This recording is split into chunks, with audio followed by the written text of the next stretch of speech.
चलिए तो स्टार्ट करते हैं class number 2 mechanical properties of material की। कल यहाँ तक कर लिया था, क्वेश्चन नंबर 13 तक। ओके तो बता दीजिए जल्दी से, कौन होता है ज़्यादा इलास्टिक, ग्लास या स्टील?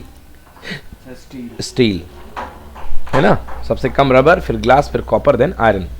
अगला क्वेश्चन था springs are made of steel not of copper. भाई स्प्रिंग जो होती है स्टील की बनाई जाती हैं, क्यों? देखो यहीं पर आंसर क्लियर है। इलास्टिसिटी देखी जाए तो ज़्यादा किसकी है? आयरन की। मतलब यंग मॉडुलस ज़्यादा जो होगा किसका होगा? आयरन का, देन स्टील का या आयरन का, देन कॉपर। तो आंसर है the Young modulus of the steel is more than that of copper if the same deforming force is applied on the spring of steel and spring of the copper then steel regain its initial position faster than the that of copper spring. मतलब steel जो होगा copper की spring से जल्दी अपने आप को restore करेगा। So the spring are made up of steel, इसलिए स्प्रिंग किसकी बनाई जाती है? स्टील की। Done, clear? चलिए नेक्स्ट क्वेश्चन पढ़िए। If the length of the wire is halved then what will be the effect on its Young modulus. भाई कह रहा है कि अगर लेंथ ऑफ द वायर को हाफ कर दिया जाए, वायर की लेंथ को हाफ कर दिया जाए तो यंग मॉडुलस ऑफ इलास्टिसिटी पे क्या इफेक्ट पड़ेगा? भाई कोई इफेक्ट नहीं पड़ेगा, लेंथ पे डिपेंड ही नहीं करता, वो तो कांस्टेंट है। Okay answer no effect on the Young modulus of elasticity it is depends on the mass of the material of the body not on its length. समझ गए ना? तो ये लेंथ पे डिपेंड करता ही नहीं है। डन, चलिए नेक्स्ट क्वेश्चन पढ़िए। What will be the effect on increasing in length? Okay, wait. If the length of the wire is cut into its half, then what will be the effect on increase in length? Okay. What is the अच्छा ठीक है, कोई दिक्कत नहीं है। देखिए मान लीजिए ये आपके पास वायर थी, मान लो एल लेंथ की वायर थी। ओके एल लेंथ की वायर में आप खींच रहे थे तो मान लो कितने का खिंचाव आ रहा था? 5 सेंटीमीटर का। कितने का? 5 सेंटीमीटर। अब अगर आपने इसको काट करके शुरुआत से 2.5 कर दिया है तो खिंचाव भी तो कम हो जाएगा। 5 सेंटीमीटर का खिंचाव पूरी लेंथ में था तो L/2 कर दिया है, तो इसमें जो एक्सटेंशन है खिंचाव वो भी तो 2.5 हो जाएगा, कम हो जाएगा। तो आंसर क्या होगा? Increase in the length will get halved with respect to the initial length. मतलब पहले जितना खींच रहा था वो भी आधा हो जाएगा। Effect on the maximum weight it can resist, no effect. Effect on the maximum weight it can resist, no effect. क्यों? क्योंकि भाई यंग मॉडुलस थोड़ा ना बदलेगा काट देने से, मटेरियल तो वही रहेगा ना। यस वाई पढ़ो question. Why the suspension wires are made up of quartz और फॉस्फर ब्रॉन्ज। हाँ सस्पेंशन वायर जो होते हैं वो क्वार्ट्ज या फॉस्फर ब्रॉन्ज के बनाए जाते हैं। क्यों भाई? जो सस्पेंशन वायर का मतलब समझो, पेंडुलम देखा आपने? पेंडुलम वाली घड़ी, पेंडुलम जो लटका हुआ होता है ना, ये जो होता है ना बेटा, ये फॉस्फर ब्रॉन्ज नाम के एलॉय से बनाया जाता है। समझ गए ना? एलॉय है जिसका नाम है फॉस्फर ब्रॉन्ज। घड़ियों में तो सर वो प्लास्टिक ही होता है, नॉर्मल घड़ी रहती है। हाँ उनमें तो प्लास्टिक ही होता है। नहीं होता, नॉर्मल घड़ियों में भी नहीं होता। नहीं होता है। पेंडुलम घड़ी कोई भी होगी अगर वो सही घड़ी है तो उसमें ये फॉस्फर ब्रॉन्ज से ही बनाया जाएगा पेंडुलम। समझ गए? क्लियर हो गया? नहीं तो मालूम लगातार खींचते खींचते ना उसकी लेंथ बढ़ जाएगी, उसकी लेंथ क्या हो जाएगी? बढ़ जाएगी। ओके तो the suspension wire are made up of the quartz और phosphor bronze. Why? This is because the elastic after effect is negligible in quartz and phosphor bronze. मतलब जो अपने आप को रिस्टोर करने में टाइम लेता है वो बहुत कम होता है। समझ गए? बहुत कम होता है, जल्दी से कर लेता है, जल्दी से रिस्टोर कर लेता है। ठीक ना? So this is because the elastic after effect is negligible in quartz and phosphor bronze. Reading question. अगला क्वेश्चन पढ़िए। If used for long time spring balances give wrong reading. Why? हाँ भाई इलास्टिक फटीग आ जाता है। Elastic after time मतलब वो बेटा वो टाइम जो रिस्टोर होने में लगता है ना, उसको बोलते हैं elastic after time, elastic after effect. ठीक ना? इलास्टिक आफ्टर इफेक्ट मतलब वो टाइम जो होता है बहुत कम होता है, बहुत नेग्लिजिबल होता है। ठीक है? अगला क्वेश्चन है कि बताइए लॉन्ग टाइम के लिए अगर आप स्प्रिंग बैलेंस को यूज़ करते हैं तो वो रॉन्ग रीडिंग। ये देखा होगा आपने, कबाड़ बेचने वाले लेके आते हैं स्प्रिंग बैलेंस, तो ये लोग क्या करते हैं, ये इनके बैलेंस तो बिल्कुल ही गलत रीडिंग देते हैं, उनमें जंग लग जाता है। समझ गए ना? तो वो जो 10 किलो नापते हो एक्चुअली 10 किलो कभी होता ही नहीं है, वो 8 किलो 9 किलो हुआ करता है। समझ गए ना? उनका बैलेंस कभी पकड़ के खींचना आप इतना टाइट हो चुका होता है कि पूछो मत। ठीक है ना? यस, इलास्टिसिटी खो चुका, उसका इलास्टिसिटी खो चुका होता है। ठीक ना? यस पढ़ो। If it is used, If used for long time due to the elastic fatigue, the spring of the balances become less elastic and give wrong readings. समझ गए ना, लेस इलास्टिक हो जाता है और रॉन्ग रीडिंग देता है. क्लियर हुआ? चलिए next question. In Searle apparatus two similar wire of same material are taken why. एक सरल का एपरेटस होता है जिससे इलास्टिक, एक एपरेटस हुआ करता है. एक सरल मतलब साइंटिस्ट का नाम है, तो हुक्स लॉ से ही रिलेटेड उन्होंने कोई एक्सपेरिमेंट किया था, तो उसके लिए उन्होंने एक एपरेटस बनाया था, उसको बोलते हैं सरल का एपरेटस. ठीक ना, सरल एपरेटस. तो दो similar wire of same material taken, मतलब उसमें दो वायर लिए जाते हैं, सिमिलर वायर है ना, दो similar wire of same material are taken. पूछ रहा है वाई, क्यों लिए जाएंगे. एक्सपेरिमेंट का क्वेश्चन है, मतलब लैब वाला क्वेश्चन, लैब प्रोजेक्ट में. तो the temperature of the room changes, hence the effect of temperature will be same on both the wires, thus the change in temperature does not cause any error. क्या होता है बेटा, जो elasticity होती है ना वो टेम्परेचर से बहुत खासा इफेक्टेड होती है, बहुत ज़्यादा. जो इलास्टिसिटी होती है वो टेम्परेचर से बहुत ज़्यादा इफेक्टेड होती है. तो जो एक्सपेरिमेंट किया जाता है सरल का, तो उसमें दो बैलेंस होते हैं, तो दोनों बैलेंस में सेम टाइप का वायर यूज़ किया जाता है कि जितना टेम्परेचर का इफेक्ट इसको पड़े उतना टेम्परेचर का इफेक्ट इसको पड़े और कोई एरर ना आए. ठीक. नेक्स्ट क्वेश्चन, क्वेश्चन नंबर 19 पढ़िए.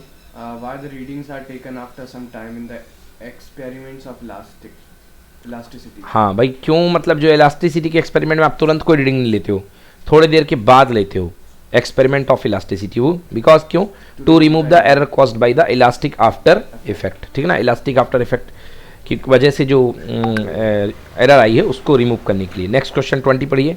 What is the effect of temperature and the presence of impurities on the elasticity? What is the effect of temperature? तो with the increase in temperature elasticity decreases. अगर temperature बढ़ाएंगे तो elasticity क्या होगी, decrease होगी. मतलब reshape करने की एबिलिटी कम हो जाएगी, उसको रीशेप करने की एबिलिटी कम हो जाएगी. समझ गए ना, है ना. With the decrease in temperature elasticity increases. अगर आप टेम्परेचर डिक्रीज करते हो तो इलास्टिसिटी इंक्रीज करती है.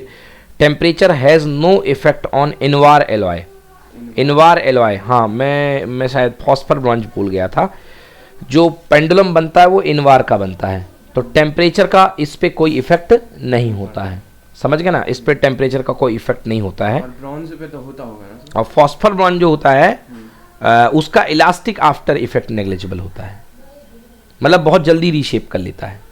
ठीक है ना, बहुत ही ना के बराबर टाइम लगता है. कोई भी चीज है, हाँ, कुछ समय बाद तो वो देखो आइडियली तो अब भाई ये पेंडुलम की बात हो रही है. पेंडुलम घड़ी को आप कोई भट्टी के ऊपर तो रख नहीं रहे हो, नहीं, वो तो नॉर्मल टेम्परेचर की बात हो रही है, तो उतने ऑपरेटिंग टेम्परेचर में ना के बराबर एक्सपेंशन देता है. समझ गए ना. अभी आपको मैं सिंपल हार्मोनिक मोशन पढ़ाऊंगा तो मैं आपको बताऊंगा किस तरीके से गर्मी बढ़ाने पर घड़ी स्लो हो जाती है. ये नहीं, पेंडुलम घड़ी वो इसीलिए हटा दी गई पूरे तरीके से, वो समझ गए ना, उसमें घड़ी स्लो हो जाती है. तो by addition of proper impurity, by addition of मतलब रशिया वसिया में तो टेम्परेचर -40 चला जाता है, तो ठंड के समय में इतनी तेज भागने लग जाए घड़ी की पूछो मत, अगर पेंडुलम घड़ी की बात की जाए तो. ऐसा रहता है. हाँ, बहुत ज़्यादा टेम्परेचर का इफेक्ट है. अभी आएगा फार्मूला होता है पेंडुलम क्लब के टाइम पीरियड का, T=2π√L/G, L/G. और अगर ठंडी पड़ेगी तो क्या हो, ठंड अगर कम होगा, अगर टेम्परेचर कम होगा तो एल क्या होता है, कॉन्ट्रैक्ट होता है, लेंथ सिकुड़ती है. क्या होती है, सिकुड़ती है. समझ गए ना, इसलिए टाइम पीरियड भी क्या हो जाता है, कम. समझ गए ना, मतलब वो जो दिन 24 घंटे का होने वाला था घड़ी के हिसाब से पता चला वो 20 घंटे का हो गया, और ठंड पड़ गई तो 10 घंटे का हो गया. समझ गए ना. हाँ, तो घड़ी फास्ट हो जाएगी, घड़ी क्या हो जाएगी, फास्ट हो जाएगी. तो in addition of proper impurity less, हाँ अगला क्या है, in addition of proper impurity less elastic material becomes more elastic and less plastic object become more plastic. भाई तो ये जो है ये डिपेंड करता है कि यस, हाँ गुड मॉर्निंग, क्या हो गया,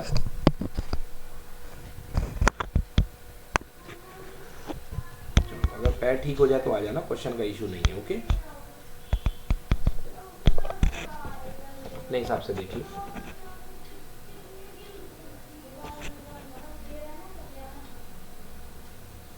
चलो ठीक है.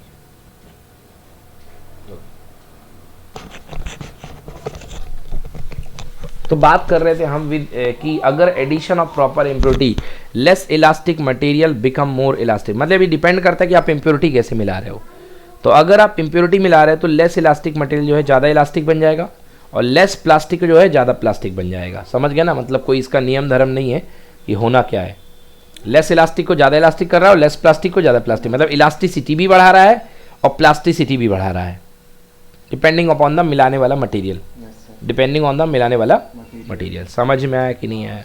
चलिए अगला क्वेश्चन है, short answer question type question शुरू हो गए हैं। पहला है what is elastic after effect, why the reading are taken after some time unloading in the experiment of elasticity. ठीक है ना, बताइए इलास्टिक आफ्टर इफेक्ट क्या होता है, आंसर पढ़िए। After the removal of deforming force, a body takes some time to regain its original position. This effect is called elastic after effect. हाँ समझ गए ना, ये होता है इलास्टिक आफ्टर इफेक्ट। कि कोई बॉडी जो होती है अपने आप को रीशेप करने के लिए थोड़ा टाइम लेती है, उसको बोलते हैं क्या, elastic after effect. Clear? After the removal of deforming force, जब आप डिफॉर्मिंग फोर्स को हटा देते हो, समझ गए ना, डिफॉर्मिंग फोर्स को हटा दे, a body takes some time to regain its original position.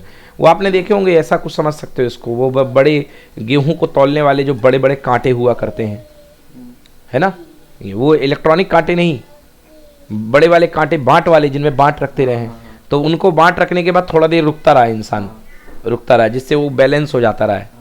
तो वो एकदम से नहीं बैलेंस होता, फट से बैलेंस नहीं होता है, थोड़ा आराम आराम से बैलेंस होके आता है। तो उसको अपन क्या बोलते हैं, वो जो टाइम लगता है, इस टाइम लगने की प्रोसेस को बोलते हैं, इस इफेक्ट को बोलते हैं elastic after effect. Example sir हर चीज में टिप है तो कोई दिक्कत तो नहीं रहेगा? मैं मतलब क्या बोल रहा हूँ समझाने में, ये जैसे चीज अपन ने समझाई तो इसको एक एग्जांपल लिख दो, कैसा होता है ये? नहीं एक्चुअली इलास्टिसिटी वहाँ पे आपको फिर शो करनी पड़ेगी। इलास्टिसिटी जैसे कि मतलब यहाँ पे आपको समझाने के लिए मैंने बात बताई है। आप इलास्टिसिटी के फेवर में कह रहे हो तो फिर ये कहो कि अगर आप किसी लेंथ ऑफ वायर को खींच रहे हो, समझ गए ना, तो खींच गई, अब आपने रिमूवल फोर्स जैसे डिफॉर्मिंग फोर्स हटाया तो ये रीशेप होने में थोड़ा सा टाइम लेगी, दैट इज कॉल्ड, ये टाइम लेने की प्रोसेस को बोलते हैं इलास्टिक आफ्टर इफेक्ट। टाइम को नहीं बोलते, टाइम लेने की प्रोसेस को बोलते हैं इलास्टिक आफ्टर इफेक्ट। क्लियर हुआ ना, समझ में आ गया ना? तो the reading are taken after some time unloading the object to avoid elastic after effect. Clear हो गया, कोई दिक्कत? Next question, state state difference between elastic and plastic bodies. चलिए इलास्टिक बॉडीज पढ़िए। The bodies which regain their original position after the withdrawal of deforming force are called elastic bodies. ठीक है, जिनमें force को हटाने पर वापस शेप कर लेती हैं इलास्टिक बॉडी। सेकंड पढ़िए। The bodies which get permanently deformed by deforming force are called plastic bodies. Okay ये नेक्स्ट, ओरिजिनल रीगेन नहीं कर पाएंगी, परमानेंटली डिफॉर्म हो जाएंगी, परमानेंटली, है ना, गेट परमानेंटली डिफॉर्म्ड, है ना, मारा घुसा आटे की लोई में, आटे की लोई घुस गई, अब वापस रीशेप नहीं करेगी, मगर वही चाइना बॉल होती तो वापस आ जाती। तो इसमें इलास्टिसिटी है, ये प्लास्टिसिटी है, मतलब ये प्लास्टिक बॉडी, ये elastic body. Next, The change in temporary, the change is permanent. Example gold, iron, etc. Example melting wax, wet clay और plasticine. Plasticine मतलब होगा कोई मटेरियल वगैरह, ठीक ना, कोई इसी टाइप का मटेरियल, वॉल पुट्टी के जैसा, इसमें मार दो घूसा तो चिपक जाए अंदर, है उस टाइप का। पढ़िए next case question. Read each of the statement below carefully and state with reason if it is true or false. The modulus of elasticity of rubber is greater than that of steel. सही की गलत? गलत। गलत, बिल्कुल सही, false. अब इसका reason पढ़ेंगे, पढ़ो answer first. False. For a given stress, strain produced in the rubber is more than in the steel. And the modulus of elasticity is the ratio of stress and strain. समझ गए? अब देखो क्या कह रहा है, modulus of elasticity equal to stress upon strain. अब rubber का स्ट्रेन बहुत ज़्यादा होता है तो मॉडुलस ऑफ इलास्टिसिटी क्या हो जाएगा, कम। समझ गए ना? और स्टील का स्ट्रेन बहुत कम होता है तो ये चीज़ क्या हो जाएगी, बहुत ज़्यादा। समझ में आया? Next, the stretching of coil is determined by its shear modulus. Stretching of coil, stretching of a coil is determined bye its share modulus. किसी कॉइल का स्ट्रेच होना, पढ़ो true. True, because the stretching of coil simply changes its shape without changing the length of the wire used in it. Due to the which shear modulus of elasticity is involved. हाँ, stretching of A coil, तो coil पहले क्या रहती है, bound रहती है, उसको आप खोल रहे हो तो आप उसकी लेंथ थोड़ा ना बढ़ा रहे हो, आप तो उसका डिफॉर्म मतलब उसकी शेप तरीके से एक तरीके चेंज कर रहे हो उसी चीज पे, ठीक ना? हाँ, है ना, तो you changes its shape without changing the length of the wire. तो मैंने बताया था जब चिपेट लगा रहे हो या कुछ ऐसा कर रहे हो तो क्या आएगा, शेयर मॉडुलस। क्लियर? चलिए अगला क्वेश्चन, श्योर फॉर एग्जाम, लिख लो भाई कॉपी में, उसमें टिक लगा लो, श्योर फॉर एग्जाम।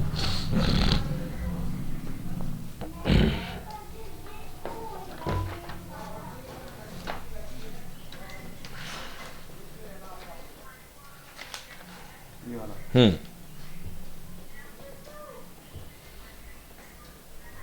पढ़िए, what do you mean? What do you mean by Young's modulus of elasticity? Write its unit and dimensional formula. Derive the formula for Young modulus and hence define it. ठीक है, ये तो young modulus के बारे में पूरा बताना है। पढ़िए, With an elastic limit, the ratio of longitudinal stress to the longitudinal strain is called Young's modulus.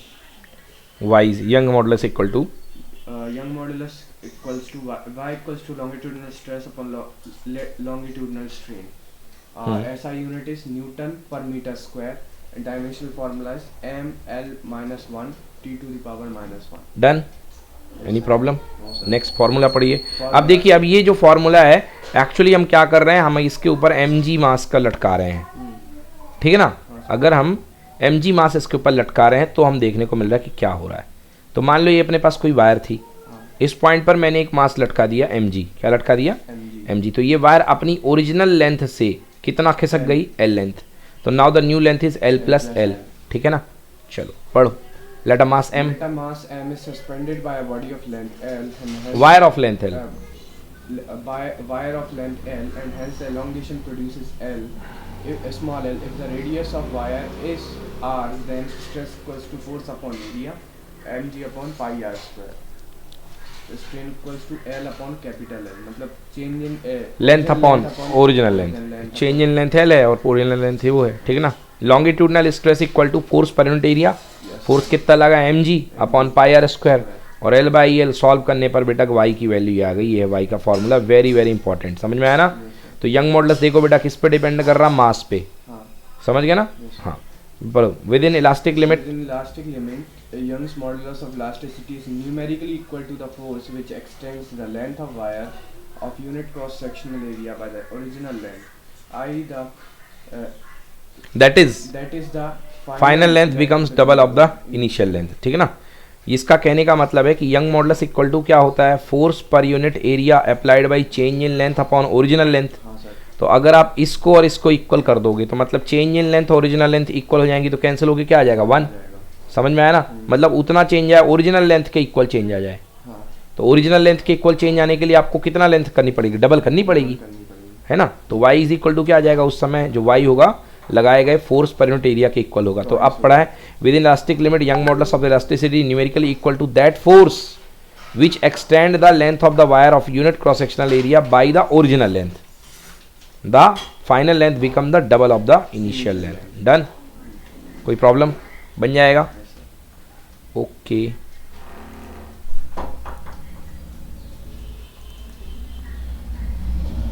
तो ये क्वेश्चन बहुत इंपॉर्टेंट है, एग्जाम में आता है।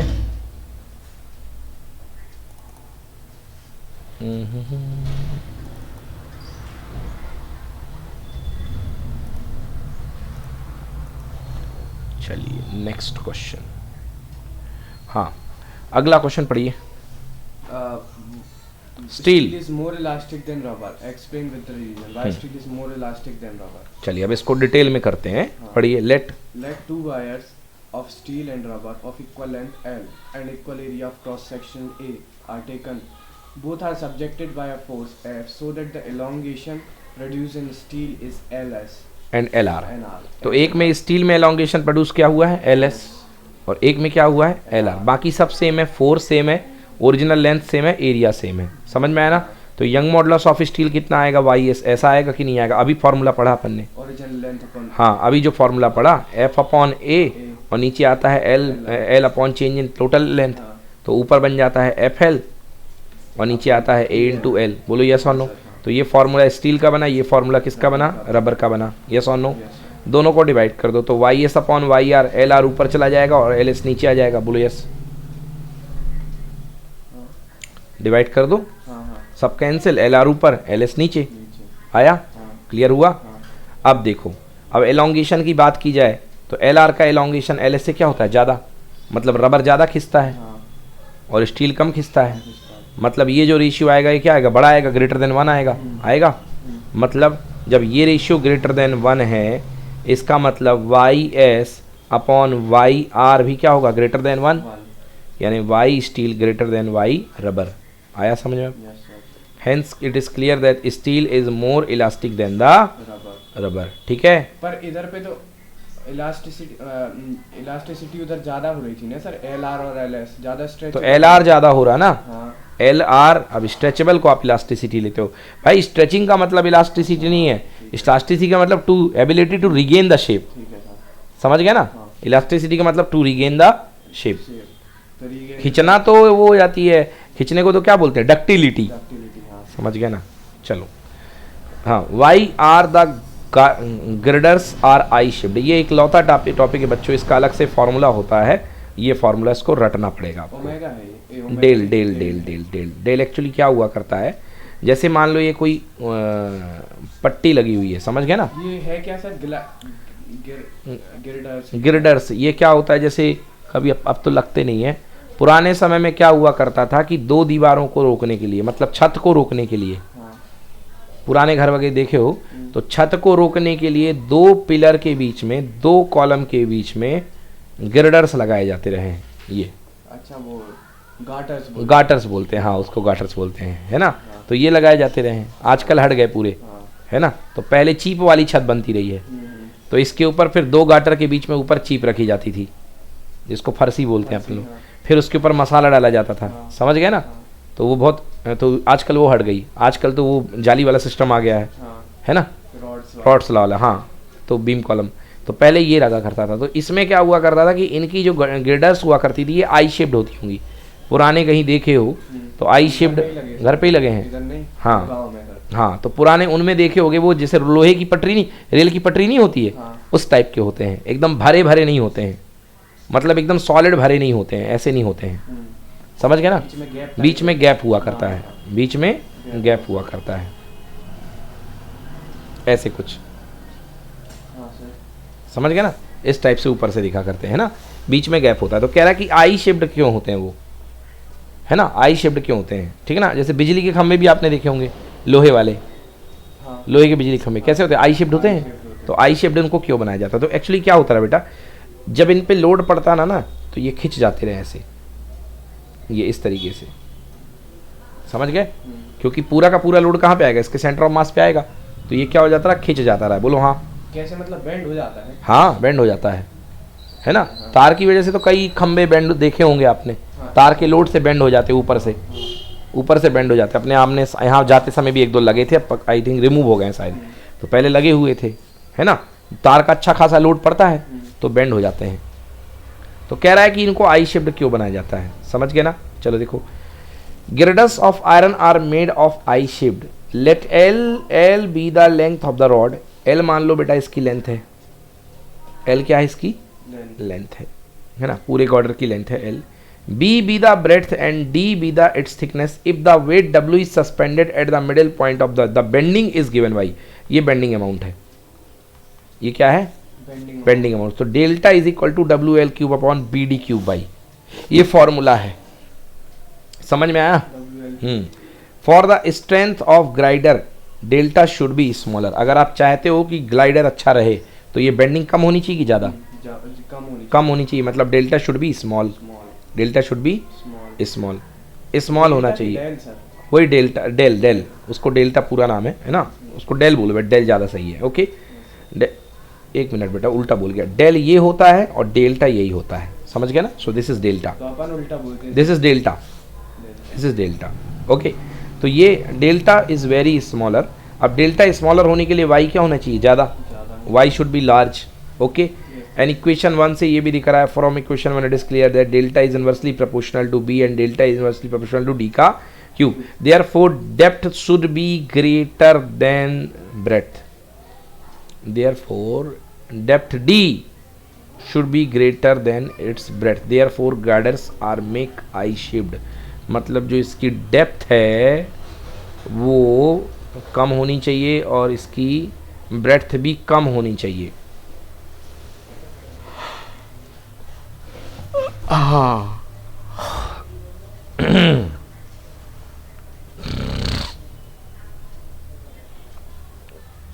Depth D should be greater than B,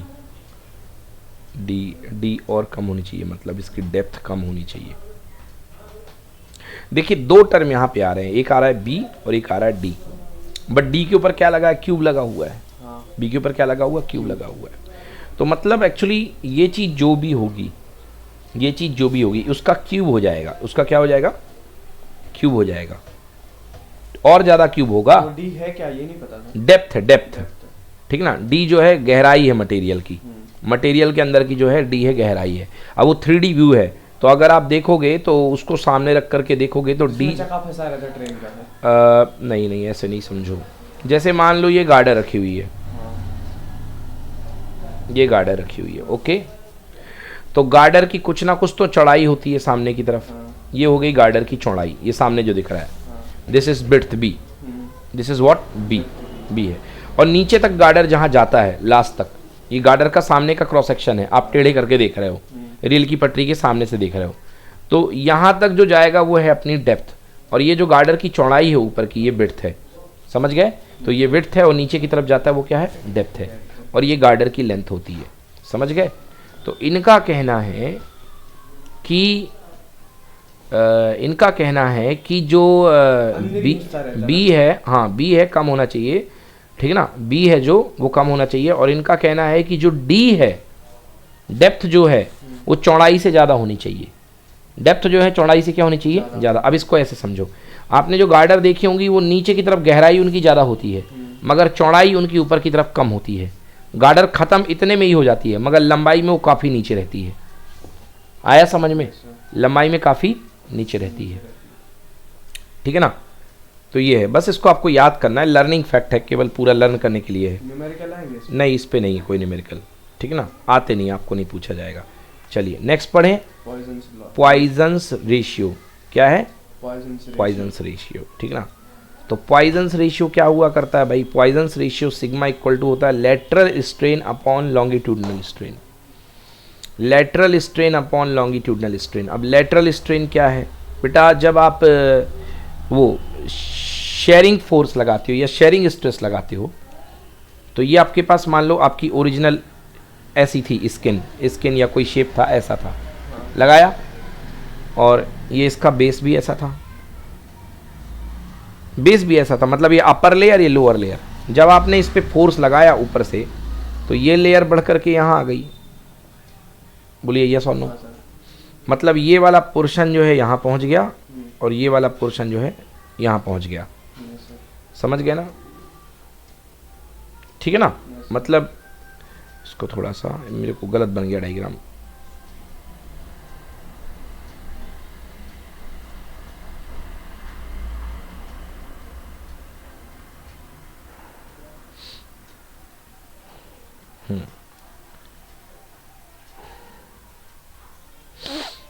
चलो फिर से समझो। मान लीजिए ये आपकी ओरिजिनल फेस थी, ठीक है ना, आप सामने से देख रहे हो, और आपने इस पे फोर्स लगाया, तो आपकी ये जो लेयर है ये सरक करके कहाँ चली गई, आगे, समझ गए ना। तो आपका जो रिलेटिव डिस्प्लेसमेंट कितना हुआ, आपका जो रिलेटिव डिस्प्लेसमेंट है वो मान लो स्मॉल डी है, कितना है वो, स्मॉल डी, ठीक है ना। और यहाँ से लेकर के इसकी थिकनेस कितनी है, कैपिटल डी, कितनी थिकनेस है, ठीक है ना। तो भाई क्या बोलोगे आप, lateral strain upon longitudinal strain. Longitudinal strain तो वही थी बेटा, change in length upon original length, change in length upon original length. और लेटरल स्ट्रेन क्या होती है, लेटरल स्ट्रेन इक्वल्स टू हुआ करती है ये वाला डी, ये डी दिख रहा है, ये है क्या? वो जो आपने लेयर को नहीं खसकाया है, तो नीचे वाली लेयर के रिस्पेक्ट में ऊपर वाली लेयर खिंच गई ना, तो वो जो जितना आगे की तरफ खींची उसको क्या बोलते हैं, डी, स्मॉल डी, समझ गए। अपॉन ओरिजिनल ये जो विड्थ थी वो कितनी थी, डी थी, समझ में आया। वो रबर वाला केस समझाया था, रबर वाला केस, यस, वो डी थी। तो अपने पास जो निकलेगा that is equal to change in length upon ये लेंथ, समझ गया ना। इसको बोलते हैं लॉन्गिट्यूडनल स्ट्रेन। क्या बोलते हैं, ओह सॉरी गलत बोल गया, लेटरल स्ट्रेन। क्या बोलते हैं इसको, लेटर। लॉन्गिट्यूडनल तो वही है, change in length upon original length, ठीक है ना। पढ़िए, define Poisson's ratio, what is its unit, what is its value. पढ़ो। When a deforming force F is applied to a wire with its length increases but its radii or breadth decreases. The strain which occurs along the width of body is called lateral strain. Within elastic limit, the lateral strain is proportional to the longitudinal strain. हाँ, ये rule होता है कि जो lateral strain होती है वो longitudinal strain के प्रोपोर्शनल होती है. हाँ so lateral strain equal to sigma times of longitudinal strain. So lateral strain और लॉन्गिट्यूडनल स्ट्रेन के रेशियो को हम क्या बोलते हैं? Sigma lateral strain. समझ गए? Lateral strain upon longitudinal strain D by D upon small L by capital L, that is equal to D L by D small L. ये आ जाएगा. इसको बोलते हैं पॉइजन्स रेशियो. समझ गए ना? ये भी स्ट्रेन है, ये भी स्ट्रेन है. स्ट्रेन की कोई यूनिट नहीं होती है तो इसलिए इसकी कोई यूनिट नहीं होगी. डी क्या है बेटा? Initial diameter of the wire. And D क्या है? Change in diameter. Change in diameter, ठीक ना? एल क्या है? Original length of the wire and L small L is the change in length. ठीक है. It has no limit. Theoretical value is lie from -1 to 0.5. -1 to 0.5. ठीक है. Clear हो गया? इसको एक तरीके से मैं और समझा देता हूँ आपको. इस चीज़ को मैं आपको एक तरीके से और समझा देता हूँ. ये आपके पास कोई मोटा सा वायर है, बोलो यस. इसका ओरिजिनल डायमीटर है डी. बोलो यस. ओरिजिनल डायमीटर है डी. आपने इसको खींचा. खींचने के बाद ये जो वायर है, फाइनली ये जो वायर है, अब जैसे खींचोगे तो पतला हो जाएगा कि नहीं होगा? पतला होगा. तो ये वायर लंबा भी हो गया और साथ ही साथ पतला भी हो गया. लंबा भी हो गया, साथ ही साथ पतला भी हो गया. इसका लेंथ कितना था? एल. अब लंबे होने में इसमें एक चेंज ऑफ लेंथ आ गया, एल डैश. कितना आ गया? Small L. कितना आ गया? Small L. समझ गया ना? तो लॉन्गिट्यूडनल स्ट्रेन कितनी बनी? Change in length upon original length. अब देखिए, अब जब ये पतला हुआ तो इसका जो डायमीटर डी था, इसका डायमीटर चेंज हो गया. स्मॉल डी में नहीं, स्मॉल डी में चेंज नहीं हुआ. इसका नया डायमीटर हो गया D minus D. D minus D. हाँ, पहले डी था और डी कम हो गया तो चेंज कितने का है? स्मॉल डी का आया ना. समझ में आया ना? तो change in diameter upon original diameter small D upon क्या? Capital D. समझ में आया भाई? चेंज तो डी है ना. क्लियर हुआ कि नहीं हुआ? तो ये क्या बनेगी? अपनी लेटरल स्ट्रेन. क्या बनेगी? तो लेटरल स्ट्रेन में लॉन्गिट्यूडनल स्ट्रेन को डिवाइड कर दो तो आपका आंसर आ जाएगा Poisson's ratio. Clear? Lateral strain divide by longitudinal strain.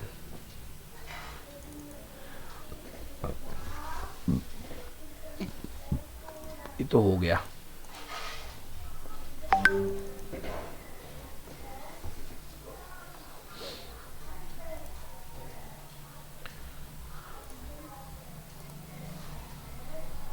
चलिए अब पढ़ते हैं नेक्स्ट, अगला.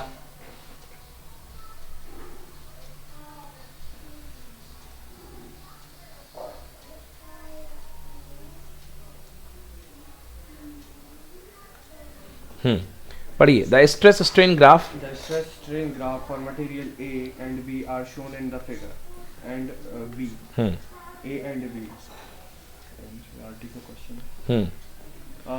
The graphs are drawn to the same scale. Which of the material has greater Young's modulus and which of the two is stronger material? भाई कह रहा किसका young modulus ज़्यादा है. तो देखो ये ग्राफ में जो स्ट्रेस, ये जो ग्राफ है ये ज़्यादा उठा हुआ है और ये ग्राफ कम उठा हुआ है. समझ गए? तो मेरे हिसाब से तो मुझे जो ग्राफ लग रहा है मतलब एक मिनट, ये वाला जो मटेरियल है, बी वाला मटेरियल मुझे ज़्यादा स्ट्रेंथ लग रहा है. समझ गए ना? बी वाला जो मुझे ज़्यादा लग रहा है. तो answer from the two graph we note that for a given strain stress of A is more than that of B. Okay, stress A के लिए स्ट्रेस ज़्यादा है. क्या कह रहा है? ऐसे कैसे ज़्यादा हो गया? ए के लिए स्ट्रेस ज़्यादा लग रही है. ग्राफ क्लियर नहीं है इसका मतलब. फिर तो ज़रा देखना एनसीईआरटी लाए हो? एनसीईआरटी निकालो. ग्राफ फिर क्लियर नहीं है. मुझे तो दोनों एक जैसे ही समझ में आ रहे हैं. एक मिनट बेटा, अगर मैं यहाँ से इसको ड्रॉ करूँ, एक लाइन ये ड्रॉ करूँ और एक लाइन अगर मैं ये ड्रॉ करूँ, यस ये लो, तो स्ट्रेन का लेवल तो मुझे सेम ही दिख रहा है. नहीं बेटा, ये ग्राफ थोड़ा सा अलग बना होगा. इसमें ऐसा बना हुआ है, देखिए ऐसा बना हुआ है. इसमें ग्राफ थोड़ा सा अलग बना होगा, इस वजह से ये क्लियर नहीं हो रहा. ये हल्का सा अलग बना होगा ग्राफ, एग्जैक्टली ऐसा ग्राफ नहीं होगा। From the two graph we note that the given strain stress A is more that of B, stress A ज़्यादा लग रही है, गिवन स्ट्रेन के लिए स्ट्रेस ज़्यादा लग रही है A पर B की तुलना में, हेंस यंग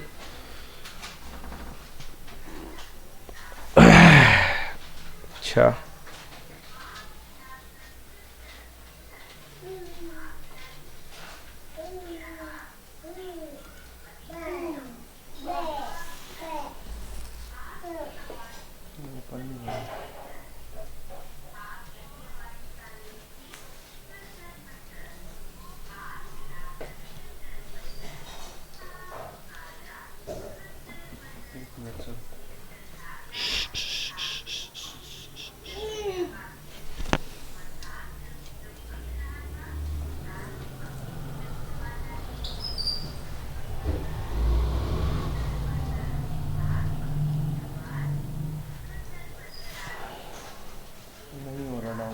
चलिए छोड़िए। तो ग्राफ कुछ यकीनन गलत है ना, इसका ग्राफ जो है थोड़ा अलग जाएगा।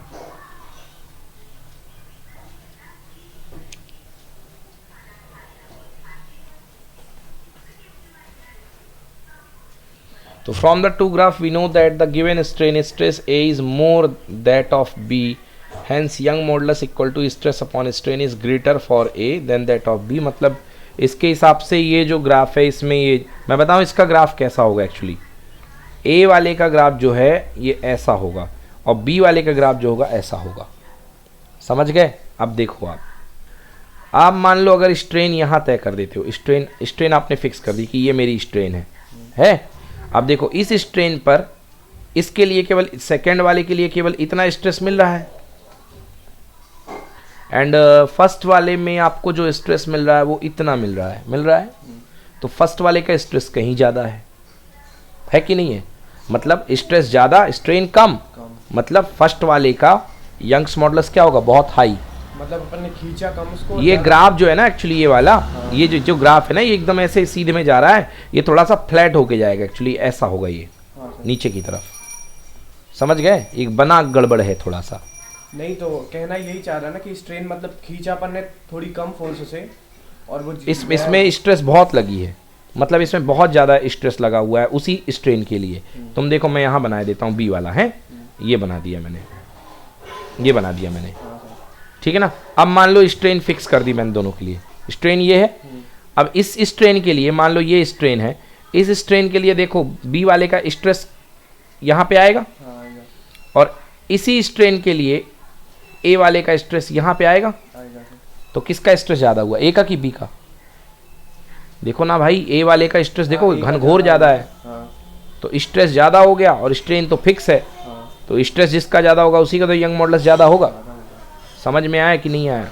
तो इसलिए ऐसा ग्राफ है एक्चुअली, है डन। चलिए सेकेंड पॉइंट कह रहा है which of the two material is stronger material. Okay भाई, मटेरियल ए जो है वो उसका जो फ्रैक्चर पॉइंट है, फ्रैक्चर पॉइंट मतलब जिस पर वो टूटता है, वो देखो काफी देर में आया है, ये डी है, इसको बोलते हैं पॉइंट ऑफ फ्रैक्चर। और इसका देखो फ्रैक्चर पॉइंट जल्दी आ गया कि नहीं आ गया? ये देखो स्ट्रेन सहता ही जा रहा है, ये देखो ये कम सहा है स्ट्रेन, तो इसलिए कौन सा मजबूत होगा? A material. पढ़ो answer. Strength of material is determined by the amount of stress requires to cause breaking or fracture of material corresponding the breaking point. Material A is stronger than B as it can withstand more load without breaking the material B corresponding to the point B. ठीक है ना? Yes मतलब ज़्यादा stress, ज़्यादा देर तक strain R develop हो सकती है, ज़्यादा देर तक स्ट्रेस सहन कर सकता है। ओके यस, ये हो गया। चलिए next, derive an expression for work done in stretching a wire. किसी वायर को स्ट्रेच करने में कितना काम किया जाता है ये निकालना है, या इसी का दूसरा नाम है derive the formula for potential energy of a stretched wire. किसी स्ट्रेच्ड वायर के लिए पोटेंशियल एनर्जी डिराइव करो। चलिए सॉल्व करते हैं। ये दूसरा इंपॉर्टेंट क्वेश्चन है यंग मॉडुलस के बाद। इस चैप्टर में 3 ही क्वेश्चन बहुत इंपॉर्टेंट है। एक मैंने जो पहला पढ़ाया हुक्स लॉ, दूसरा मैंने बताया यंग्स मॉडुलस वाला क्वेश्चन, और तीसरा ये क्वेश्चन। ये 3 क्वेश्चन में से ही पेपर बनता है, ठीक है ना। डन। इसके बाद फिर न्यूमेरिकल आ जाते हैं बस। चलिए देखिए क्या है। Consider a wire of length L and extended by a force due to which extension takes place L. वही एल लेंथ का वायर ले लो। ओरिजिनल लेंथ कितनी है इसकी बेटा? एल। बोलो यस। इसको खींच दिया आपने, तो खींचने से इसकी लेंथ में चेंज हो गया कितना, मान लो स्मॉल एल। क्या फोर्स लगाया भैया? एफ लगा दिया। बोलो हाँ। If A is the area of cross section of the wire and Y is the Young modulus of elasticity, then Y is equal to longitudinal stress upon longitudinal strain FL upon AL। कर चुके हैं कई बार, बोलो हाँ। अब बेटा यहाँ से YAL कर लिया, YAL इक्वल टू FL, बोलो हाँ। फोर्स निकाल लो, force equal to YAL upon L, क्योंकि फोर्स इनटू डिस्प्लेसमेंट करना पड़ेगा ना अभी। चलिए, when the wire is stressed by a force F, then work is done by the deforming force। जब आप लेंथ को एफ फोर्स लगा के खींचोगे तो पीछे से डिफॉर्मिंग फोर्स क्या करेगा? उसको रिस्टोर करेगा, है ना, रिस्टोर करेगा मतलब। और deforming force, the work is done by the deforming force which is stored in the wire in the form of potential energy. जो जब आप काम कर रहे हो तो सिस्टम के अगेंस्ट आप काम करोगे, तो आपका ही किया गया काम, आपका ही किया गया काम सिस्टम की इंटरनल एनर्जी के रूप में क्या हो जाएगा? स्टोर हो जाएगा। समझ में आया? So small amount of work done to stretch length D L. अब हम निकालते हैं हमने कितना काम किया। तो छोटा सा काम D W is equal to F into D L. देखो भाई जो काम आया एफ कितना आया? Y A L upon L into कितना? D L. छोटा सा काम। Total work done 0 to W equal to 0 से लेके एल लेंथ तक खींचने में किया गया काम। क्लियर हो गया बेटा? वाई ए अपॉन एल कॉन्स्टेंट है, बाहर आ गया। एल अंदर डी एल हो गया। एल का एक्स का एक्स स्क्वायर बाई 2, तो एल का कितना? L square by 2। 1/2 बाहर हो गया, 0 से लेके एल तक की लिमिट लग गई, लग गई। इंटीग्रेट, और क्या इंटीग्रेट ही तो होगा। छोटे काम से बड़ा काम तो इंटीग्रेट ही करना पड़ेगा, है ना। L square by 2 limit put कर दो, क्या आ जाएगा? 0 की जगह 0, एल की जगह 0 आएगा, कोई फर्क नहीं पड़ेगा। एल रखोगे तो एल स्क्वायर। तो आंसर कितना आ गया? वाई ए एल ब्रैकेट में एल स्क्वायर बाई 2। क्लियर हुआ? बन जाएगा। इसको और सजा करके लिख सकते हो, देखो बेटा, y 1/2 y into A L into कितना? A L into L by L, मतलब 1/2 bulk model, sorry Young modulus y। ये क्या निकली है? एनर्जी। क्या निकली है? Energy. Okay, energy into A L का मतलब कितना बेटा? एरिया इंटू लेंथ क्या होता है? वॉल्यूम। एरिया इंटू लेंथ क्या होता है? Volume into small L upon capital L. Clear हुआ कि नहीं हुआ? वो small L upon capital L. आगे देखते हैं।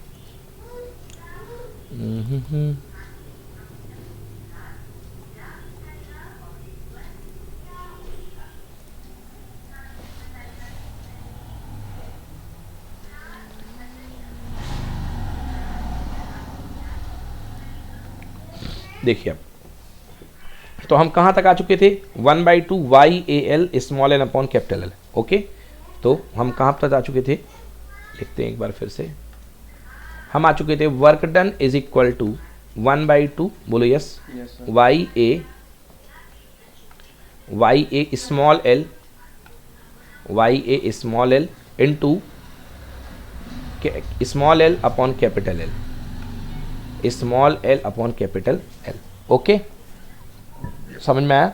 हम क्या करते हैं अब? एक एल का ऊपर मल्टीप्लाई और एक एल का डिवाइड, कोई फर्क पड़ेगा इससे? नहीं पड़ेगा। अब इस ए को इस एल के साथ में ले लो, तो क्या बन जाएगा? 1/2 वाई इंटू कितना बेटा? ए एल, और ये एल अंदर जान दो, तो ये बन गया एल का स्क्वायर और ये एल का स्क्वायर। बोलिए यस और नो। क्लियर हो गया बेटा? A into L, area length का, एरिया ओरिजिनल एरिया वायर का, और original length, area into length क्या होती है? Volume. Volume equal to A into L. तो इसकी जगह 1/2 वाई इंटू कितना हो जाएगा? Volume V, volume V. और ये क्या है? ये इसको मैं small L by capital L का होल स्क्वायर लिख सकता हूँ, और small L by capital L का होल स्क्वायर लिख दिया मैंने। बोलो यस और नो। तो आंसर वर्क डन यानी कि एनर्जी इक्वल टू 1/2 बोलिए यस और नो। 1/2 इंटू वाई, वाई का मतलब क्या होता है, stress upon strain, stress upon strain, तो स्ट्रेस अपॉन स्ट्रेन इंटू ये क्या है, स्ट्रेन है ना, हाँ स्ट्रेन का होल स्क्वायर है कि नहीं है, है। इंटू कितना वॉल्यूम, वॉल्यूम एक स्क्वायर से एक स्ट्रेन कैंसिल हो गया, तो आंसर क्या आया, work done equal to 1/2 stress into strain into कितना वॉल्यूम। वॉल्यूम। अब एनर्जी पर यूनिट वॉल्यूम, तो टोटल वॉल्यूम में इतनी एनर्जी है, तो पर यूनिट वॉल्यूम के लिए वॉल्यूम को नीचे ले आओ, तो एनर्जी पर यूनिट वॉल्यूम कितनी बनेगी, 1/2 stress into strain. This is the required expression. Clear हुआ, हाँ ये है हमारा रिक्वायर्ड एक्सप्रेशन। डन, कोई दिक्कत, ठीक है ना।